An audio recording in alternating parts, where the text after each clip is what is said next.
not want troops in our city.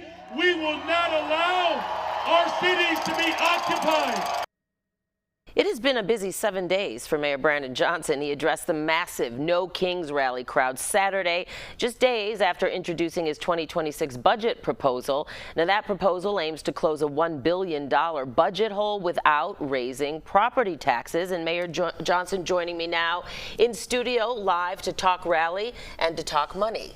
Good morning, Mayor. Good morning. I appreciate you being here. Of course. Now, you told a very receptive crowd of about 250,000 people that Chicago, and we heard part of what you said, will not submit to, quote, the authoritarianism, thank you for helping me there, of the Trump administration. Are you concerned that might, and a lot of what you've said might cause the Trump administration to double down on its immigration efforts here? And what's next? What happens now beyond, continuing to speak out? Yeah, well, the biggest concern is the fact that this administration has cut services to all of the vital institutions that we rely upon. He's cut services to education, healthcare, housing, transportation, good paying jobs.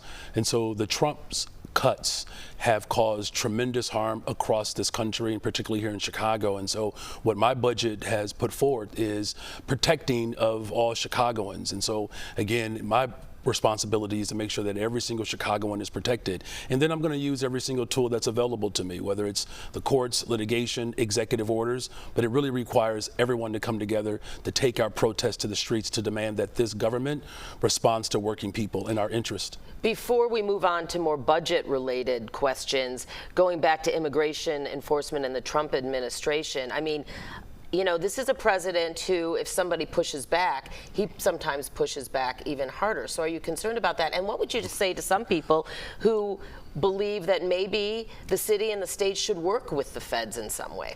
Well, look, it's very clear that this administration does not adhere to the constitutional values that the framers established.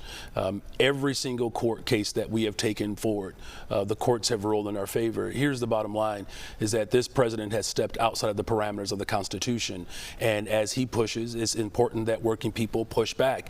And then the final thing is, we have worked with the federal government before when it comes to coordination of getting illegal guns off the streets of Chicago, like the ATF working with our local law enforcement, but he cut the ATF budget by 30%. And so there are ways in which we can coordinate together. This is not about immigration. It's not about safety, because if it were, he would not have cut, 30% from the ATF budget. And even worse, he took over $800 million away from violence prevention. Yeah.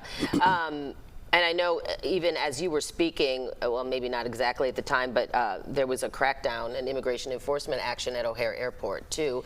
And it seems to target mostly black and brown citizens of both our city and our state. Yeah, this is the real gruesome aspect of this. We saw Black Hawk helicopters storm into a community on the south side of Chicago. We have seen tear gas released on residents, including our police officers. This is not the way in which we bring our country together. And that's why I'm committed to protecting all Chicagoans from the cuts that are coming from the Trump administration, but also making sure that we're standing up for our Constitution and our democracy. Let's talk about the budget now. You want to use $1 billion in TIF funds to help balance the budget, $500 million of which, or roughly half, would go to CPS. There are some non-City Hall budget folks, like the Civic Federation's Joe Ferguson, who are critical, though, of your proposal. He, in fact, I think called it resorting to the quicksand of poor past fiscal practices. Your response to that, and do you think you'll be able to get this budget proposal through City Council? I mean, last year was a huge battle. We will get it passed, and it doesn't raise property taxes. We eliminate the collection of the grocery tax. Here's the bottom line, is that Donald Trump has cut resources from Chicago. He's taken money away from our transportation system, away from health care. He's cut, again, into our education system. What this budget does, it ensures that we're protecting all Chicagoans, because it's not just about Chicago Public Schools, it's about our parks and our libraries. But is it a quick fix? It's not. Over 60% of this budget is structural. And so Joe Ferguson is wrong. He's been wrong before. It's not the first time. Here's what my budget does. It course corrects the very ills that I inherited. We make sure that we're paying into our pension, but we're making sure that we're not laying people off and then placing the burden on working people. We're going to challenge the ultra-rich, excuse me, and our large corporations to pay their fair share in taxes. That has something that has not been done ever in the city of Chicago, and this is what this budget does. Let's talk about the head tax. You're proposing the corporate head tax, which I know you've rebranded, but it would be $21 per employee in companies over 100 employees.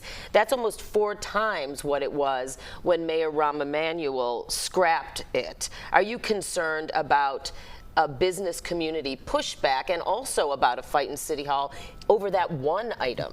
97% of businesses will not be impacted by this. We're talking about 3% of our larger corporations. But here's what it funds.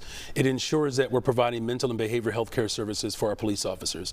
It ensures that domestic violence survivors are supported. It ensures that young people have opportunities for good and paying jobs. It actually invests in CVI, our community violence intervention workers, particularly at a time in which we have seen the greatest decline in homicides and shootings in over 60 years, right? And so my commitment is to make sure that we're not going backwards when it comes to these investments to ensure that we can build the safest, most affordable big city in America. And I don't believe that's an unreasonable expectation to challenge the ultra-rich, the very people who received the biggest tax breaks from Donald Trump, to put more skin in the game so that we can continue to build safe and affordable communities. Some people, though, argue that it will force businesses to not come to Chicago or potentially leave, bigger corporations. Well, look, that has not been the case. And listen, the city of Chicago has had one of the greatest recoveries. Our ridership is up. We have more people who are connected in our airports, particularly O'Hare.